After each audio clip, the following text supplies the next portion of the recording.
Welcome everyone to the American Muslim Women Association's virtual program. I am Fawzia, President of AMWA. And traditionally, whenever we start a program, we start by recitation of the Quran and by the first chapter, which is called Al-Fatiha, and which it means to open. So here I will start in Arabic, and we can follow along in English as I go along. أعوذ بالله من الشيطان الرجيم سورة الفاتحة بسم الله الرحمن الرحيم الحمد لله رب العالمين الرحمن الرحيم مالك يوم الدين إياك نعبد وإياك نستعين اهدنا الصراط المستقيم صراط الذين أنعمت عليهم غير المغضوب عليهم ولا الضالين آمين. AMWA's mission is to share information. What happened? Okay, go back. AMWA's mission is to share information about Islam and to increase community awareness regarding our faith by organizing various educational, social, and intellectual forums. Our commitment to our community is demonstrated in our periodical approach to domestic violence by organizing periodical awareness programs to inspire to build bridges among our interfaith community. You can visit us at www.amwa.us.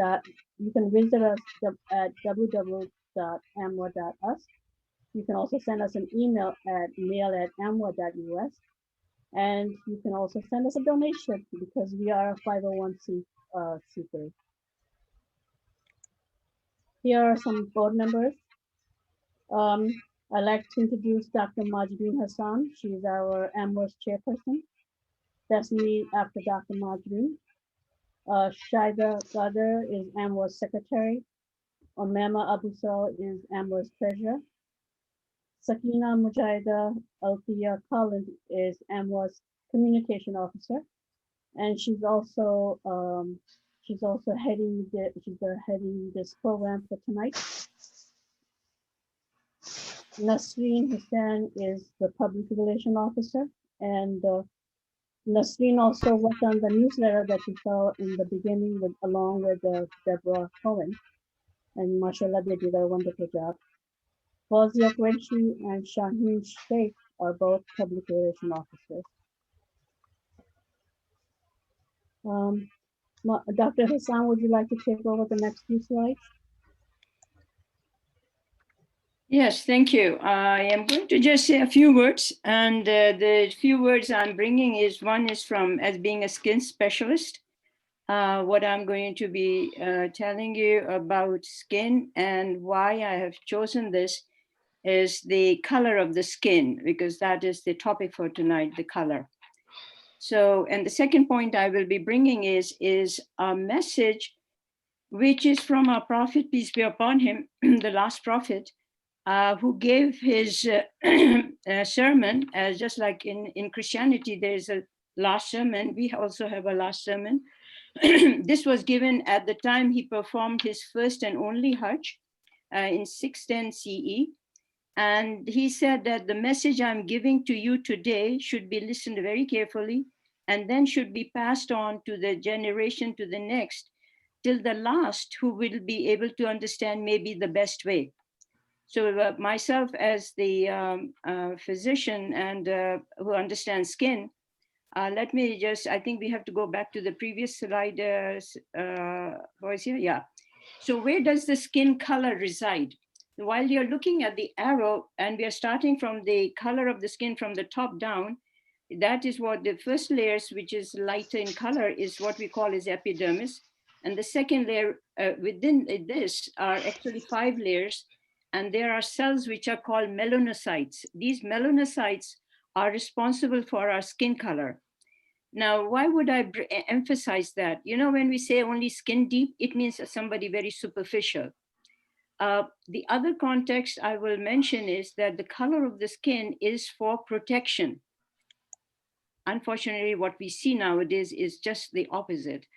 So it is there for human protection. So when we look at the continents and we look at Australia as a continent below the equator, and some of us who have understood history, we know that continent of Australia was populated by Britishers, and most of them were prisoners who were sent to Australia to populate. Now they were white skin, and they just started to develop what we call in medicine melanoma, which is the most deadly skin cancer. And the reason they developed it because of the skin color which was there and the sun rays which are very vertical, that caused so much damage that they have the highest number of skin cancer and death rate.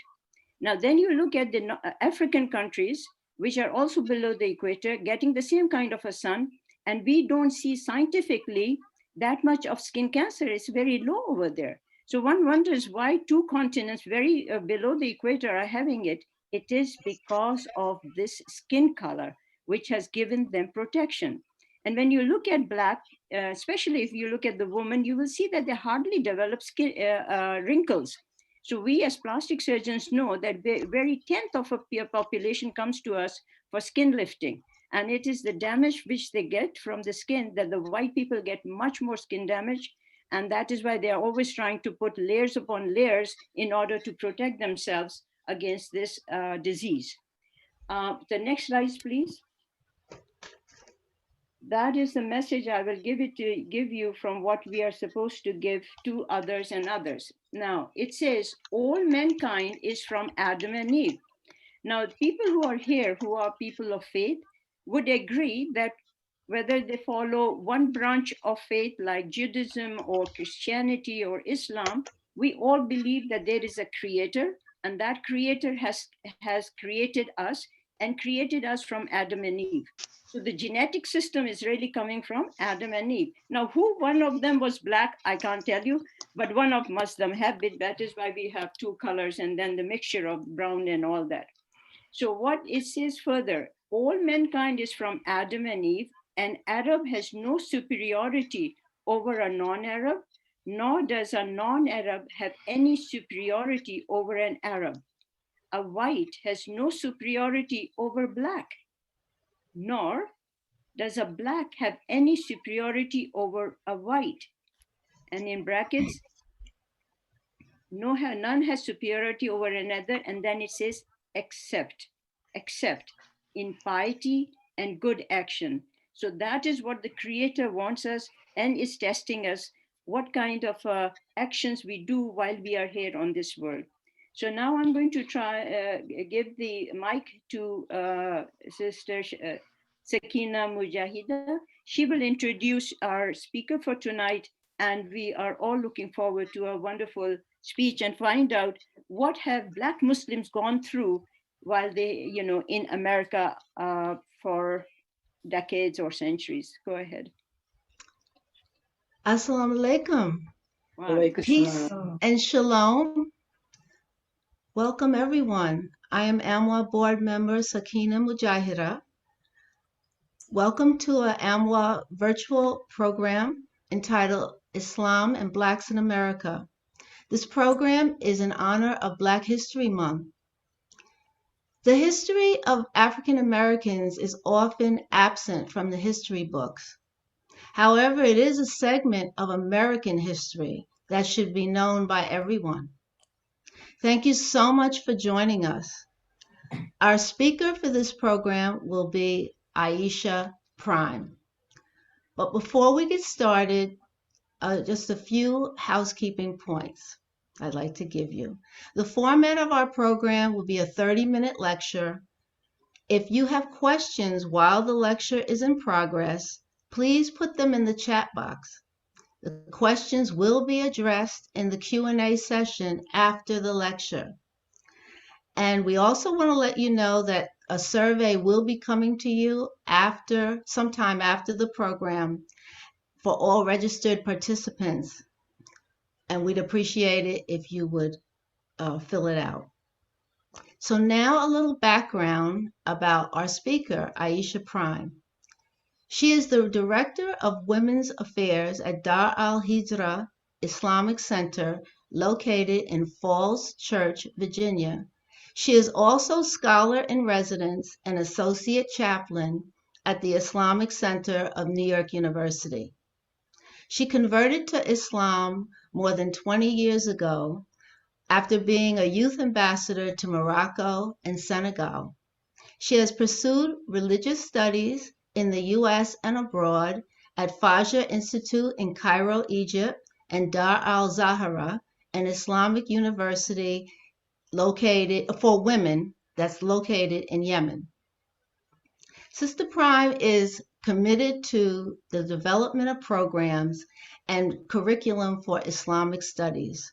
In addition to her full-time work, she is the co-founder of the Yan Taro Project, an organization committed to training Muslim women and youth in traditional Islamic sciences with a focus on academic and modern application. The Yan Taro Project is located in the Gambia region of West Africa, West Africa. In addition to all this, she is the proud wife and mother of 3 children. And now I'd like to introduce our speaker for this evening, Aisha Prime. Assalamu alaikum warahmatullahi wabarakatuh. Assalamu alaikum. How are you?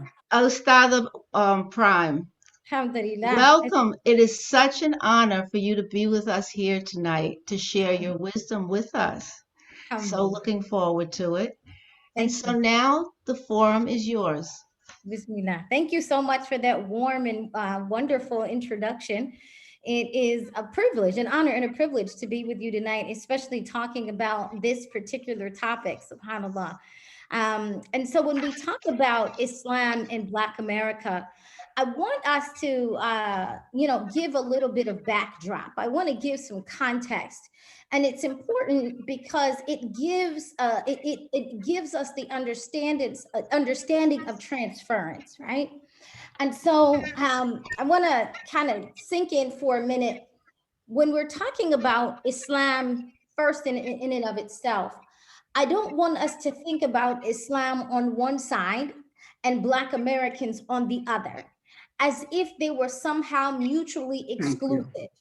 But looking at Islam from the perspective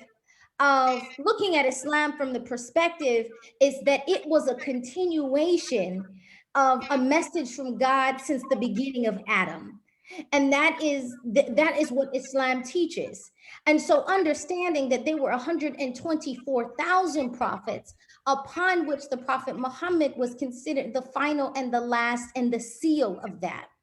Now, why is that significant? Is because prophets and messengers had come into Africa for probably millions of years. And the people of Africa were followers and practitioners of Islam long before what we consider it inside of a modern day context. So for example, the people of Dawood would have said, there is nothing worthy of worship except God the Almighty, and David is my prophet, or Suleiman is my prophet, or Moses is my prophet, or Isa is my prophet, or John the Baptist, Yahya is my prophet, and so forth and so forth. And so it's important that we understand that, because when we look at the history of what we consider the African who then arrived at the shore of America, the submission to God through the message of there being a one God who's almighty, and it was not new to the African, right? It wasn't new to the West African. And so as a matter of fact, it's that which informed their faith and allowed them to not only survive, but to thrive during the transatlantic slave trade and beyond that. And so with that being said, with that first aspect being made clear, now we can at least begin to talk about it a little bit. So when we look at Islam now inside of its modern day context with the Prophet Muhammad, peace and blessings of Allah be upon him, it's important to recognize is that most of the Quran takes place inside of Africa. Most of the stories in the Quran take place inside of Africa. Most of the prophets that are detailed inside of the Quran are come from Africa. And so this is not, even though it's kind of, obvious in our face when we tell the story of Yusuf, or known as Joseph, this takes place inside of Egypt. Joseph is migrated, his family, Jacob, Yaqub, they actually migrate from more Central Africa into Egypt. We know the story of Prophet Ibrahim, when he meets Hajar, this takes place inside of Egypt. The story of Musa takes place inside of Egypt. And Egypt at that time is much larger than what we identify also as some of the political boundaries of Egypt today. So when we look at the Prophet Muhammad, peace and blessings of Allah be upon him, we find the same tradition with him, meaning he tells us the story of Bilqis, who was initially from Abyssinia, which would be considered a large portion of East Africa that included the Horn, and then a little bit south of the Horn. Bilqis was initially from Abyssinia. When we look at the first migration, and basically away from persecution, and this is key in understanding that, away from persecution, where he could seek refuge, where his people would have political asylum. The first migration happens they go to Abyssinia, right? They go to East Africa. And this is not their first encounter with East Africa. And so a large number of his companions and his disciples migrate to East Africa, live inside of East Africa, intermarry, learn some aspects of governance and different aspects of civilization and society. And then they take a lot of those principles and bring them into Medina. And so what we have is that even the Prophet Muhammad sallallahu alaihi wasallam, many of his companions that surround him are Abyssinian, are East African, which would be close to that particular region. And so that's important for us to understand, because a lot of times we think that when African Americans encounter Islam, as if they have adopted or entered into something foreign, something that was from the Middle East, as opposed to something that was a continuation to the message to humanity. So then when we arrive at what I would say is the beginning of the American, the American experience, I want to see if I can be able to bring this up. I think I can. Just give me 2 seconds. There we go.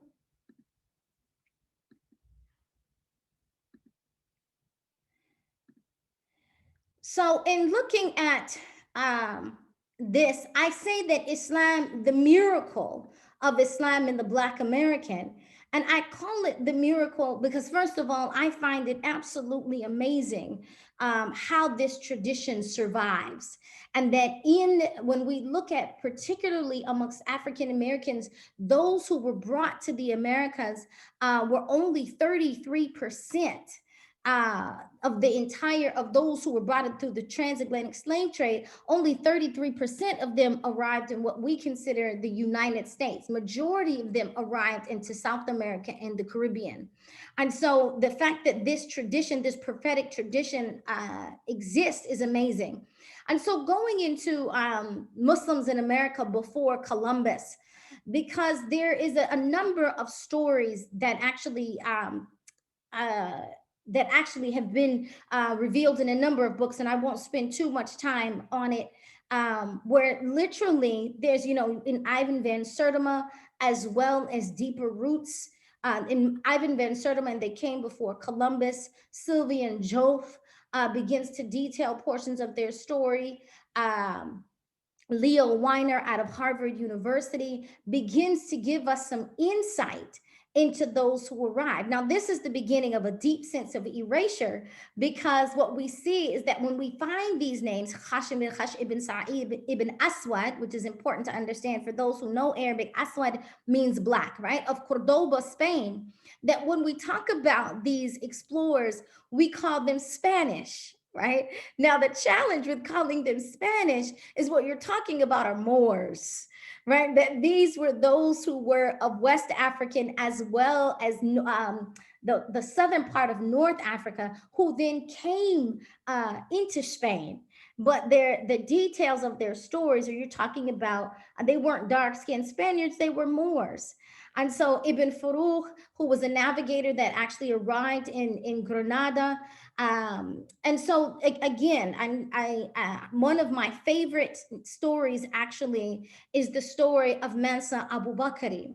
Now, Mansa Abu Bakri was the brother, and so I'll take a minute here. Mansa Abu Bakri was, we're all familiar with the story of Mansa Musa, but we don't know how Mansa Musa came into power.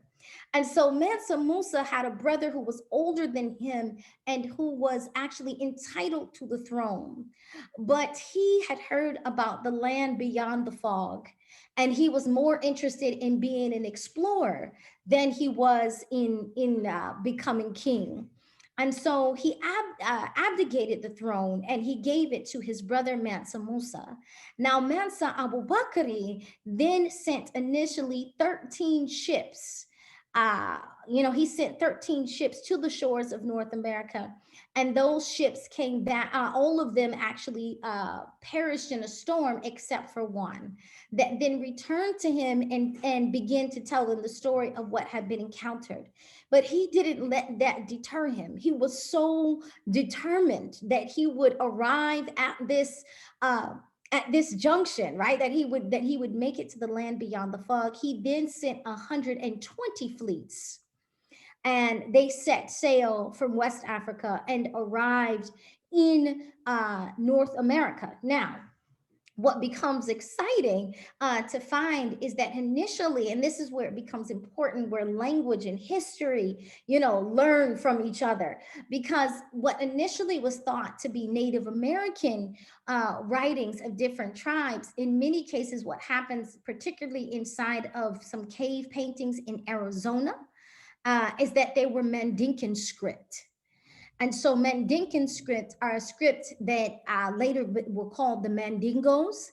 And Mandinka is a tribe of people that exist inside of Senegambia, the Senegambia region, also inside of Mali. And so this script, and so it would be consistent with the story. So in the cave paintings of in Arizona, there's an inscription that says the elephants are sick. So, what's exciting to learn about something seemingly so small, but yet such a key into, such a window into history, and saying the elephants are sick, is that there are no native elephants to the American population.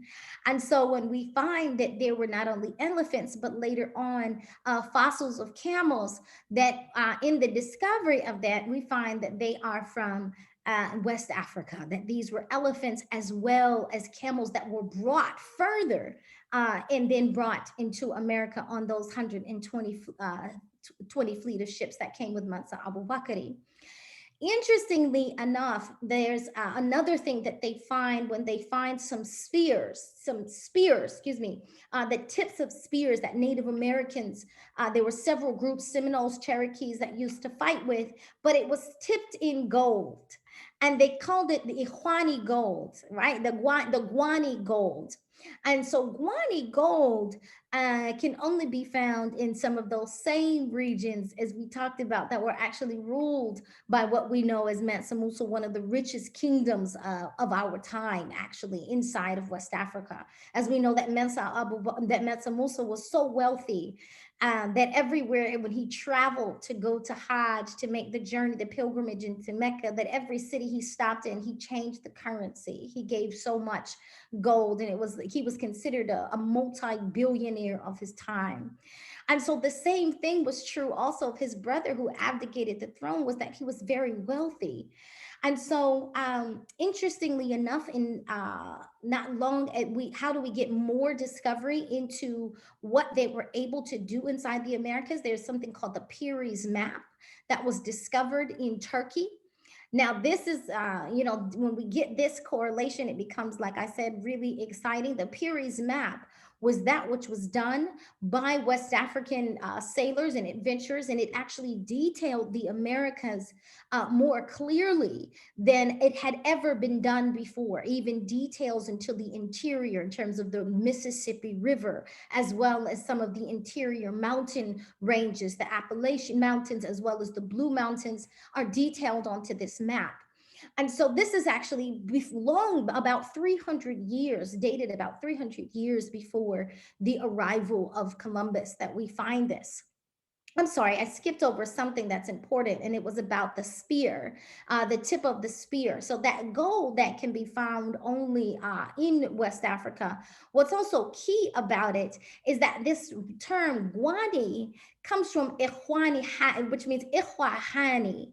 And Ikhwa Hani means the brothers of Hani, right? And that would be basically those who make spears. They would kind of engrave they would have some kind of engraving or initial to say who was the blacksmith or the maker, who was the manufacturer of that particular thing. And so when the Native Americans called it guani gold, as a derivative of Ikhwan and Hani, which in Arabic means the brothers of Hani. Now, of course, the significance of it being in Arabic, I mean, and, you know, not to overstate the obvious, but this would have been the influence of, let's say, Islam that came with the Prophet Muhammad, peace and blessings of Allah be upon him, because that version of it comes with the Arabic. And so going back into that for a minute, if you will allow me, in the journey of Mansa Abu Bakri, is that, again, as I mentioned, this is one of the paintings that actually talks a little bit about his story, and it talks about the archaeologist Barry Fell of Harvard University, who tells us the reports of the Mandinkan script also in Brazil, Peru, and Arizona. I'm sorry, I'm going backwards. This is some of the, like I said, the really quick, some of the, if you wanted to give some further reference about this, that these are just at least 3 of the texts that you would be able to find.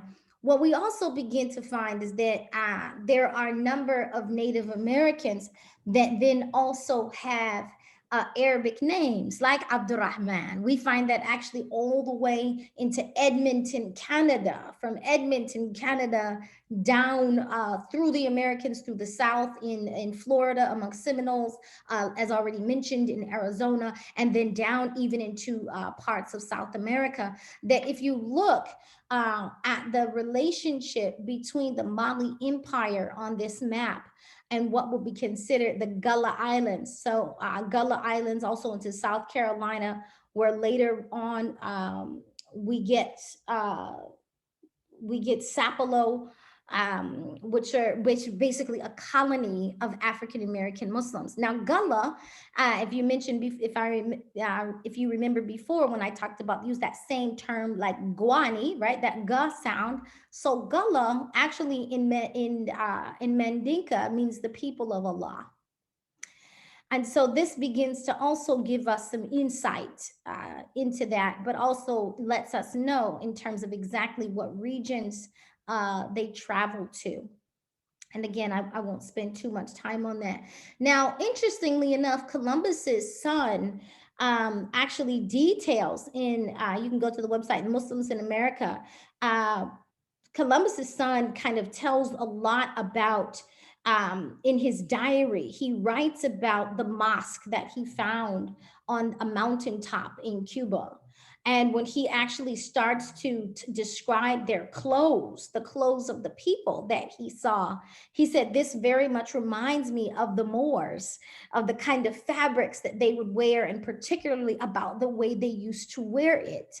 As we all know that when Columbus arrived, there wasn't much, we could claim he discovered it, but his discovery, he met other people there who had actually been there for more than, for almost 1,000 years before his arrival, had been living there, intermarrying there.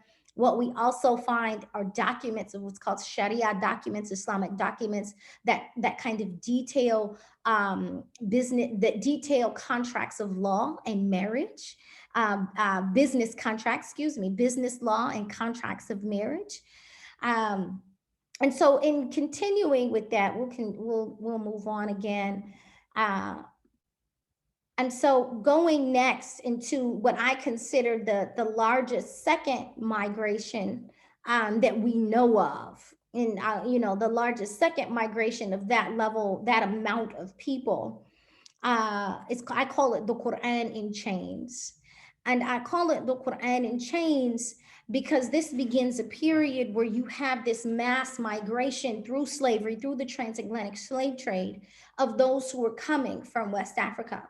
Now, a lot of times we like to envision that they were, we call them slaves as opposed to the enslaved, right? The architects, the farmers, the engineers, the traders, the merchants, the carpenters, the mothers, the fathers, the children who were then enslaved, right? It's very much talked about that those who were on the continent looked very different when they were on the continent than how they arrived, right? That a different image arrived on the shores of America than actually were the ones that they kidnapped. And it was said because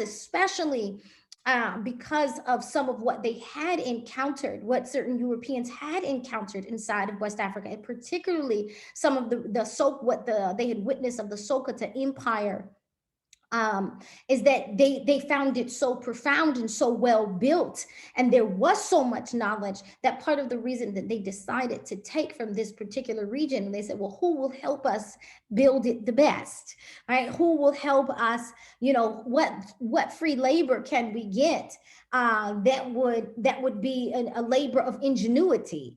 And so that was initially even in their proposal to be able to fund those ships, that was a part of their proposal, to be able to detail what they had already seen of the buildings and the I would say the architecture that they had already witnessed.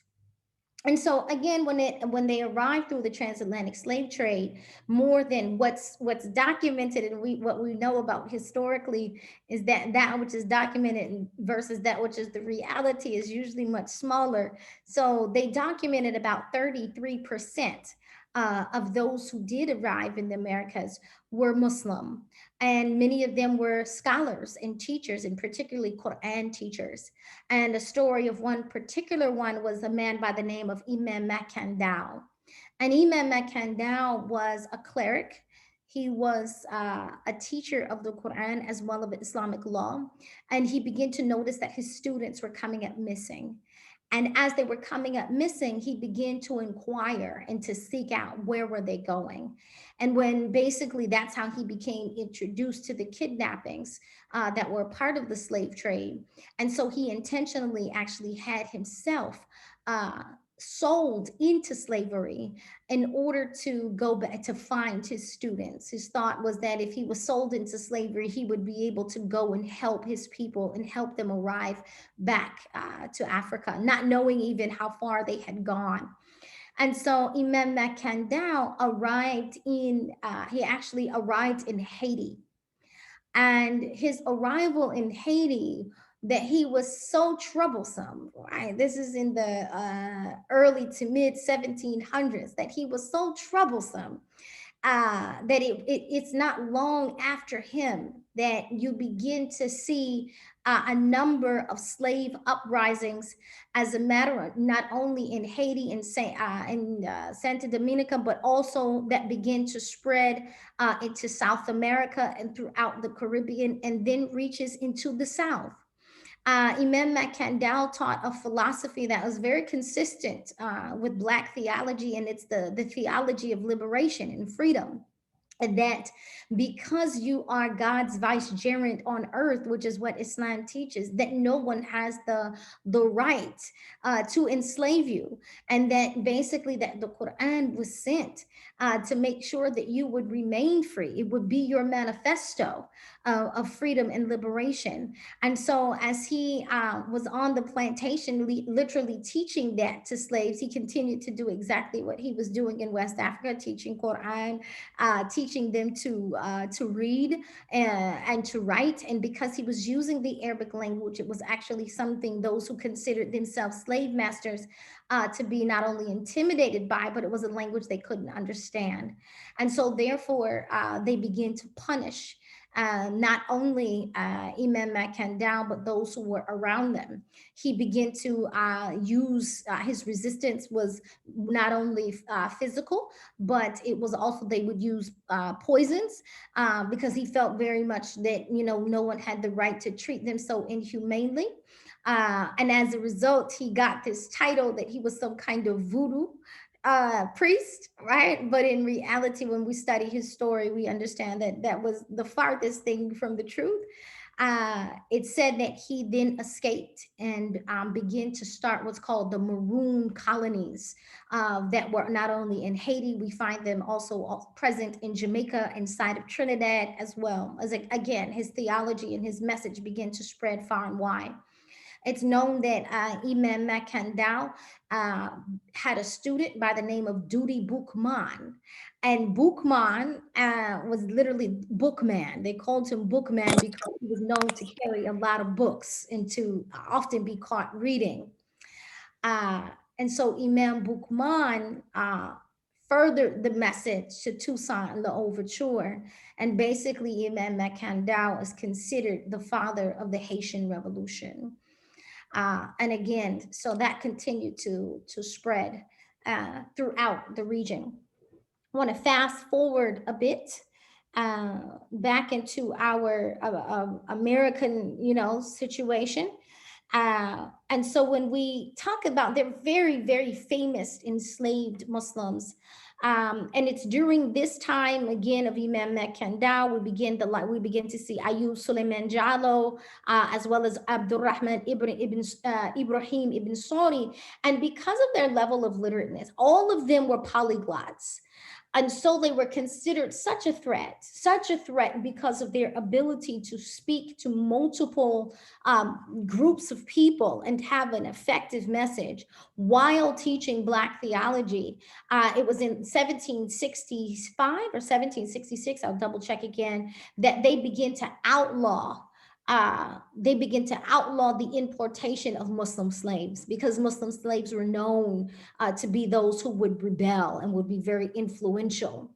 And so I want us to understand that, because when we arrive at the likes of Malcolm X, El Hajj Malik Shabazz, we have to understand that this spirit of resistance is something that is a part again of the Islamic theology. There's a verse in the Quran that says, "Ya ayyuhalladhina amanu kunu qawamina bil qisti shuhada'a lillah," which means, "Oh, you who believe, be those who stand up firm for justice as witnesses for God." And so there's an equation of standing up for justice and the fighting of injustice as consistent with God consciousness and consistent with worship.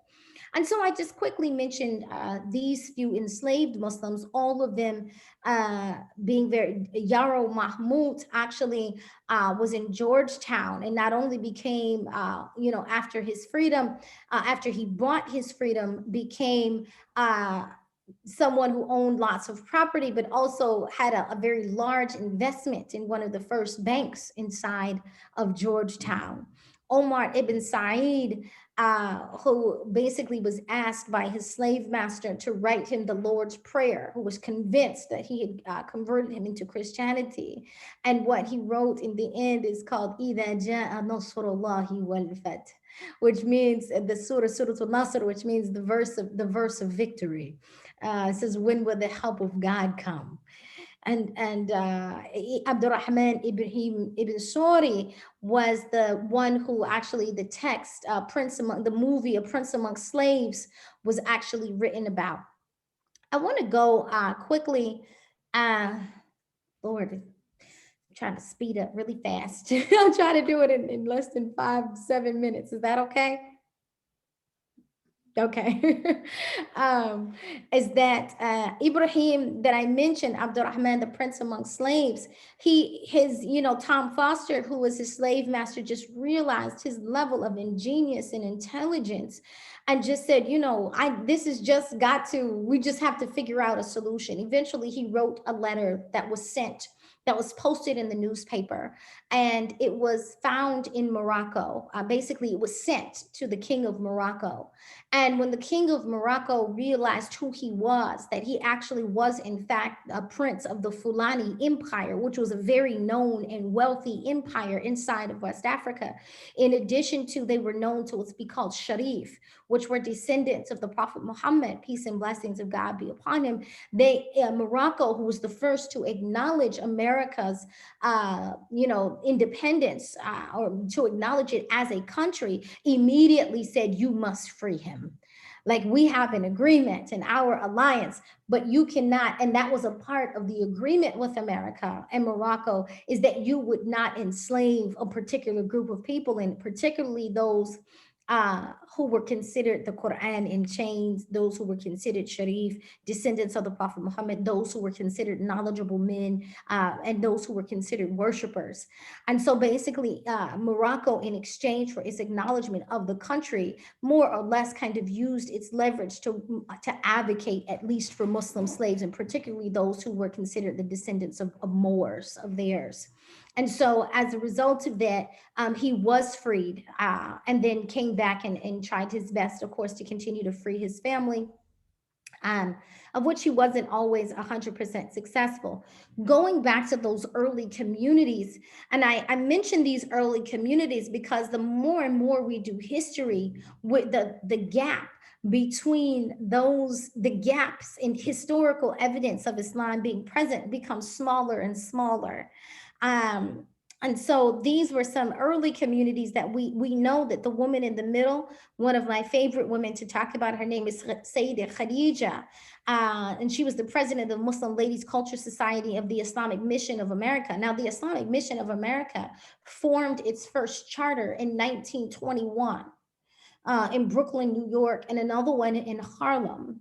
And so, many times people think that Islam began for the African Americans, starting with the Nation of Islam. But in reality, there were groups of Muslims who actually preceded them by at least a decade. And again, as I said before that, and these are some of the early communities. And many people like to talk about, well, their creed was a little bit different than that of the Orthodox Muslims. And a lot of that just has to do with, when it's illegal for you to read, or that there were laws that if you called the adhan, the call to prayer, if you were caught speaking in Arabic, that your tongue could be cut out as the third offense. You definitely would be whipped. A toe could be cut off, and definitely your tongue could be cut off. And if you were caught reading, especially Quran, your eyes would be gouged out, and one at a time. And so with that being said, of course, there becomes this beginning of loss of tradition, particularly loss of Islamic tradition, because the majority of the Muslims, if not all of them, were polyglots, and that presented a real threat to the American reality. So that when we look at those who, thank you so much. So that when we look at this same spirit, this same desire to study and to learn that comes into New York from a man by the name of Faisal Abdul Rauf. I'm sorry, astaghfirullah. Sheikh Daoud Faisal. And Sheikh Daoud Faisal was actually someone who had started a very large Sunni Muslim movement, a Black Sunni Muslim movement that was very much about not just Black liberation, but do for self. A lot of this very same thinkings that we later find that we attribute to the nation, when we talk about Malcolm X, we attributed that to the nation. But in reality, that, like I said, had existed in Sheikh Daoud Faisal's community for a number of years, like I said, more than a decade before. Now, I want to just talk about some of the people who were influenced, because what he did was, this is during the Harlem Renaissance. And so you have some, now that in the middle, for those of you who are old enough to know, is Dizzy Gillespie. And Dizzy Gillespie, this is him inside of a Moroccan village with a turban and, teaching children, from the saxophone to the horn. You have the likes of Yusuf Latif. So Daoud Faisal was a musician, and part of what he would do is, getting these musicians, it became like jazz music. In many cases, became a music of freedom and something that was unique to the African American. It was their cultural stamp. Well, that cultural stamp was so appreciated all over the world. As you see this list of jazz artists, this is in Istanbul. They were invited to actually, even the US government began to, send them all over the world as cultural ambassadors. And of course, they welcomed the opportunity, and it kind of slowed down when they realized how strong and deeply rooted in their faith of Islam, and that they were propagating Islam on these trips, because it became Still almost like signing autographs? that there was a very large uh, you have like a mass conversion that happens between the 1920s into that whole Harlem, New York, Brooklyn community that travels that travels into New Jersey, into Philly, goes all the way into Ohio. That movement that started by Dayoud Faisal actually is what influences Kareem Abdul-Jabbar, then also influences H. Rap Brown, who later becomes Imam Jamil Al-Amin. Uh, and again, and women just played such a key role.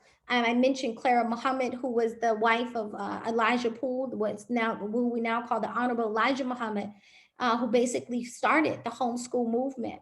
And basically women's right to educate their own children. As she said, as a famous statement from Malcolm is actually kind of originated from her. She said, only a fool would allow his oppressor to educate his children. And so this spirit of resistance began to spread, as Malcolm would talk about, against police brutality, against economic rights, against the rights of education, against child rights, even in terms of birthing rights. We get Shafia Monroe, who began to start the birthing right movement of women to be able to have home births, and starting this practice of midwifery that became present. And so with that being said, we just start to have like just a huge cultural movement. It not only goes into jazz, it goes into it leads all the way down into the late 80s and 90s into the hip hop movement. And I'll just share this.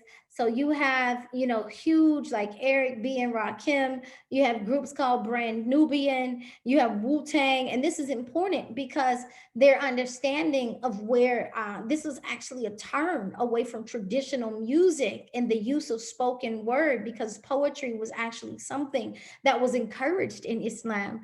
And so this had a huge, in terms of a cultural effect, on not just in America, but in the world through the hip hop movement.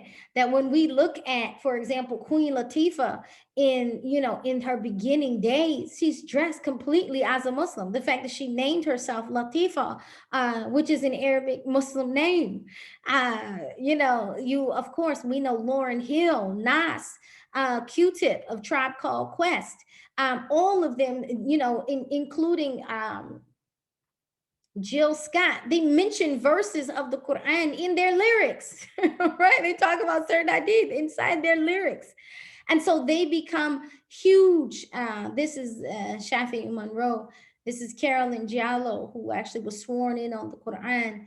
You have women who become writers. And long story short, as I close, and I thank you for your time and your patience with me, is that when we talk about the miracle of Islam inside Black America, there isn't a segment of this country that was not affected by Islam, not from its political stance to the current influence of addressing racial hierarchy in this country, whether again as it relates to medical apartheid or police brutality, whether it's talking about our culture, whether it's talking about some of the tunes that we love to listen to, or even the way that we dress. That Islam has very deep roots in this country that actually that preclude Columbus, even its founding. And I had some slides actually talking about some of the Native American tribes and proof of the Native American tribes who had become Muslim. But I'll leave it there, inshallah, and leave it open for any questions and answers that you may have. I'm sure you may have some.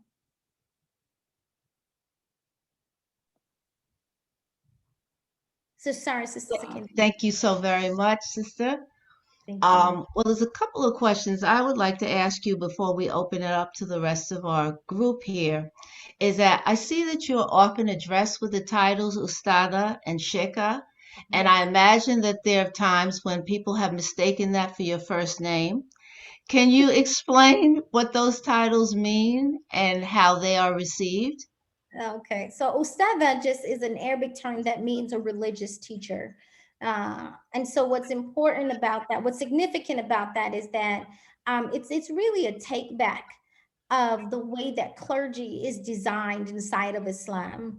Is that for a long time, Islam Muslims were kind of forced to operate inside of a Judeo-Christian framework and say that, you know, either there's the minister and there's the imam. But for us, the imam is actually only one position, and he's not all of clergy. The imam could actually be taught by an ustada. He could have a sheikha, and a sheikha is literally considered like a religious spiritual guide. And usually that term is given. It could be someone that you have respect for in the religious community. It also be someone who has gotten old, and so they consider them with some wisdom. So ustada was actually a term that was given to me by my students. And sheikha was actually given by an imam in New Jersey, Imam Amin Muhammad, who insisted that people call me sheikha, even against my many protests. But he insisted. He said, because we respect so many men with this title, that it's time that we respect our women who've been involved in this study and this struggle. Okay. And so it says more, the title says more about people's beautiful hearts and their opinion of me more than it does about me. I look at it as a prayer that may God bless me to live up to that title. Thank you. It has been said that I have heard it said that the most oppressed group in America is the Muslim African American woman who wears the Islamic head covering called the hijab. Please share your thoughts about this and whether you have found this to be true for yourself. So, the verse in the Quran that talks about women covering, there are two verses that specifically give detail about women covering. And what I loved about it, to be honest, is that for me, it was the greatest freedom because there are two things. The first freedom is that I'm free of your definitions for how I'm free of your definitions of femininity. I'm free of your definitions for how you define what my freedom should look like, or the fact that the more I'm available to the male gaze, the more you consider me free, which for us as Muslims is the opposite. The more that I give myself up with, to the male gaze, I consider myself that I've actually folded and I have reduced my femininity to just sexuality. And so for me, I reject that. And so hijab for me is not only just the scarf on my head, but it's also, the covering of my body, that my body is my business and my body is my choice and my right for how I choose to adorn myself and make my identity be known. That, whatever you think about Islam, you will acknowledge me as a Muslim woman, that you will acknowledge me as a woman who believes in God, and whatever that does for your own consciousness is something that you have to face, right? That the person who's gazing and has judgment about it, usually they're confronted with their own judgments. Most of the time, I haven't said anything, right? Most of the Muslim women who are walking down the street haven't said anything. If you ask them, they would let you know how they feel about their hijab. And so people have to begin to reflect that some of the decisions that they have made about what the hijab means, they have to be able to look themselves in the mirror and say that was a judgment they made of themselves, not because they ever asked Muslim women about it. Because if you ask them about it, most of them would tell you they're quite happy to wear hijab, and that no one ever forced me, no one ever even asked me, that it was a decision that I made because I wanted to be acknowledged as one who believed in God. It's funny because no one ever asked a nun. Okay. All right. And I have one last question before I let the others go, because I see there are a couple of questions. Is that since the religion of Islam recognizes all and there's no discrimination, why do you think there's a need to address racism within the Muslim community? Hmm. I mean, the idea of white supremacy is something that we have struggled with for a very long time, and it's not something that is the style of it, the type of it that exists inside of the racial hierarchy system in America, is so institutional that even in order to support for a system to exist, it would have to enlist another group of people to keep supporting it. And so one of the biggest groups of people to enlist were immigrants. And partly that was because there was almost like a debt that was owed to America many times for its political asylum, or for its asylum for many reasons. And so it was kind of like, we will make this the land of opportunity. But initially when they arrived, it meant that they would, when they looked at that censorship form, there was no space for them to check. So it was kind of like, literally, are you black, are you white, are you Hispanic? And so in the beginning of the census, there wasn't even an other. And to identify with being black would actually, especially because the laws of immigration were passed before the laws of civil rights.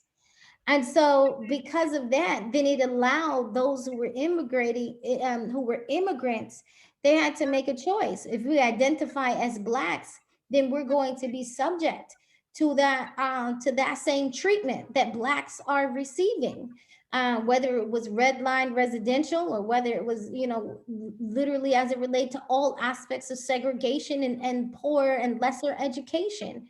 And so many times they begin to identify as whites, and the identification of whites, in order what they consider would keep them safe, would keep them safe, would afford them a certain lifestyle. It afforded them a certain proximity to power. And so because of that, there that began a buy-in into a number of racial theories that are just promoted very strongly in America, that became something that they kind of almost in many cases wanted to check themselves out of. And so then they begin to consider themselves non-racist, right? Because it's haram, it's illegal, it's forbidden to be racist inside of Islam. So we could very much hide behind the veil of, it's forbidden to be racist, as opposed to our religion actually holds us to the responsibility to not be non-racist, but to be anti-racist, which means that there is a work to be done to address racial hierarchy. But that requires each and every one of us to look deep within and say, well, how have we benefited from the racial hierarchy system and the privileges that it provides? Okay. Thank you. I see one question here is that were the Muslims who spoke Arabic and read Quran tortured so much? Yes, yes, that's documented. Uh, that's documented.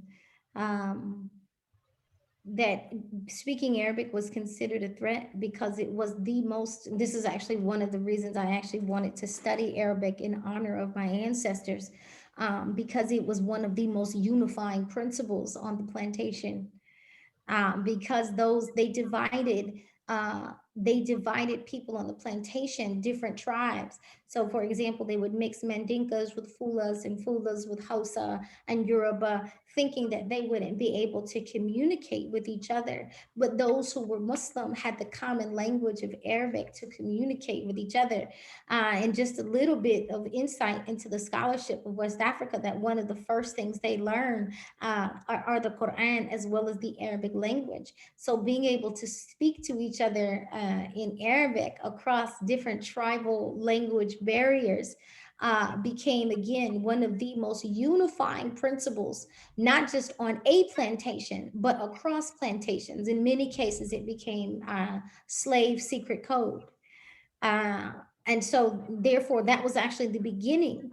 This is actually the beginning of looking at Islam as something that was terrorist and radical. Wow. Okay. Um, a number of friends and relatives who converted to Islam have begun to ponder the notion that there should be more requirements for the interested convert to Islam. That is, the more study, etc. What are your thoughts about that? I'm sorry, can you ask the question again? I had gotten distracted. Okay. A number of friends and relatives who converted to Islam have begun to ponder the notion that there should be more requirements for the interested convert to Islam. That is, the more study, etc. What are your thoughts about that? I mean, I don't think necessarily, I'm not, I think it's important to give them a lot of support in the beginning. But I remember when I made the decision to be Muslim, I mean, I had read a few books and pamphlets, but more importantly, what I had a deep certainty about was, and that was, I wanted to give my life to God, and I was certain that He was one. And I was certain that He was all powerful and almighty. And that for me made me understand that He was larger than being anthropomorphic. And so that really was that's really what I needed. And if the Prophet Muhammad taught that, then I was for that. And I didn't know much, much more than that. And so I think it's, I don't think that we should give people we don't find that in our prophetic tradition, where the prophet, peace and blessings of God be upon him, gave them, a number of classes before he would let them take Shahada, as if kind of a gatekeeper, as opposed to that we should do more to welcome and explain and support, and know that they're not, what at day one is not going to be anything like it, at year 10. And that's the same with anything. Fair enough, fair enough. I think we're coming to the end, but I'll take one more question, and is that when are you going to write a book on all this? Do you have any plans to, put all this into a book form? So some of the slides that I showed you are things that I had been developing over time, but in addition, they have a compilation of notes. And we'll see. It's a lot of research. It's a lot of research, but it's something that I am excited about, and it's definitely something that I myself find interesting and keep delving. Yeah. Okay. All right. Well, I want to thank you, Thank you. Ustad Aisha, for being with us this evening for this most informative presentation. It was truly a treat. AMWA prays that this program will be helpful to cultivate greater awareness and insight. And actually, I could see there being a part two, because there's so many other things that you could have said. I mean, because I've seen a lot of your lectures on this, and Mhm. you could have actually gone on for at least another half an hour or an hour about all of this and talk about different things. But, we have to work with the time frame that we are working with here. But thank you. Thank you so much. And I Sakina, think, can I ask you yes, one question? Is it sure. possible? I see Rita and Ola have their hand raised. Is it just possible just to hear? I saw them. Is it possible just to hear their question or no? Oh, it's possible. Okay. That's wonderful. Okay. I All wanted right. to. So is this one you want to take? Yeah, Rita. She had Rita. a, Where's Rita? Listen, can you hear me? yes, ma'am. I thoroughly enjoyed your speech and I could hear you forever. You Oh, have so much thank you. knowledge. It really helped me a lot. But I need to know, what was the name of the man who became enslaved so that he can find out where his students were going and what's happening to them? I think you said he went to Haiti and caused so Yes. much trouble. Yeah. His name is Imam Makanda. I'm going to type it in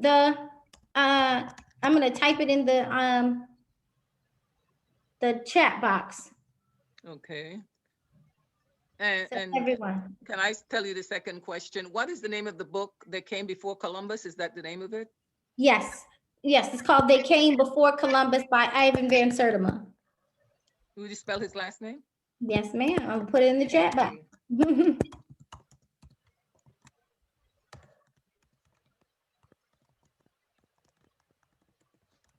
There you go. And someone had asked me just as it relates to that text, They Came Before Columbus by Ivan Van Sertima, about the Olmec heads. And yes, definitely the Olmec heads, including some of the artifacts that were found around them, are definitely West African. Hmm. Very knowledgeable. And thank you so much. You're welcome so much. So the Mansa is a title meaning king and leader. So his brother is Mansa Abu Bakri. I'm typing it in the text for you. Sorry about that. Okay, and the last one was Ola, and then I'll leave you people alone. I know that I gave a lot of information, so I didn't want to just leave you like that. Please forgive me.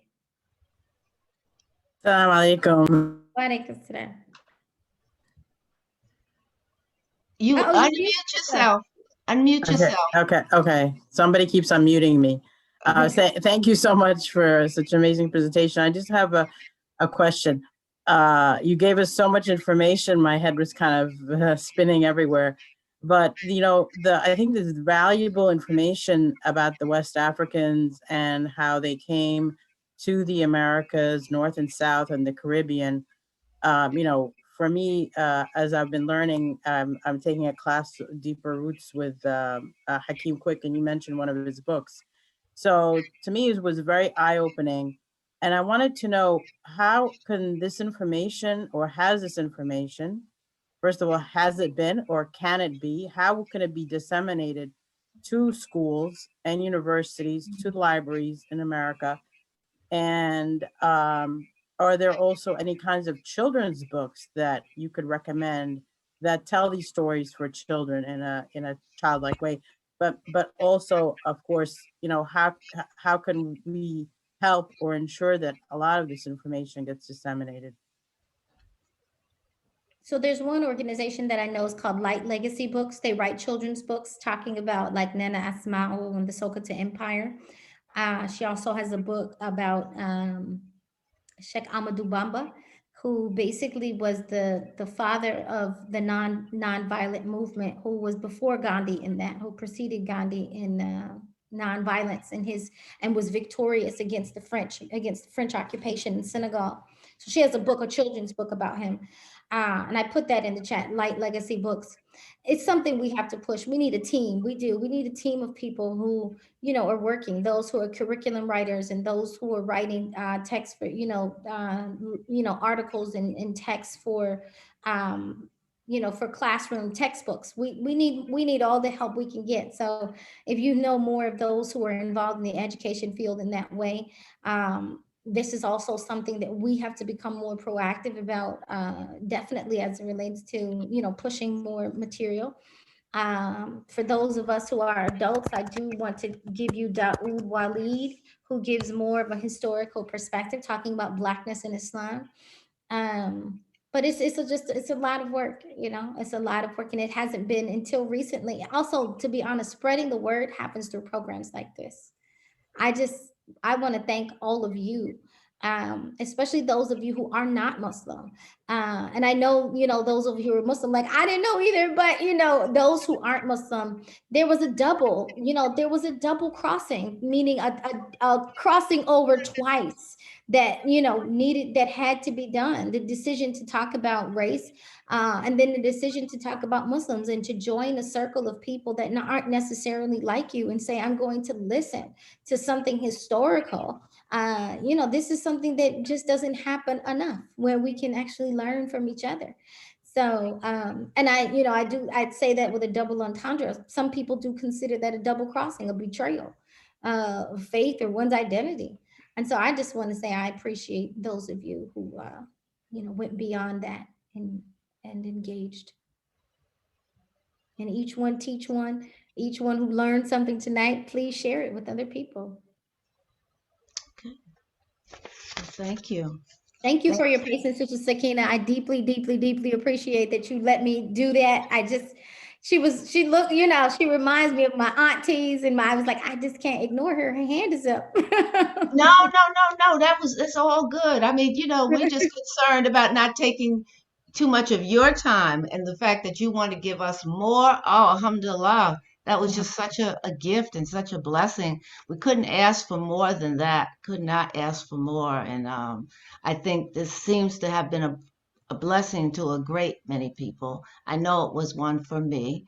And I pray, AMWA, we pray that this program will help cultivate greater awareness and insight for all who've heard it. So we want to thank you all for attending this virtual program. A reminder to everyone who registered that you will receive a survey at some point afterwards. Please complete the survey to give AMWA feedback so that we may plan for our future programs. The next virtual program for AMWA will be in April, so stay tuned for that. And for more information about AMWA, you may go to the AMWA website at amwa.us, or you can contact us at mail@amwa.us. And at some point in the future, there will be a recording of this session that will be posted on our website. So if you want to share it with others, or you want to listen to it again, inshallah, we will be having it there in the future. So this concludes our program. I pray that everyone stays safe and take good care. Assalamu alaikum, peace, and shalom.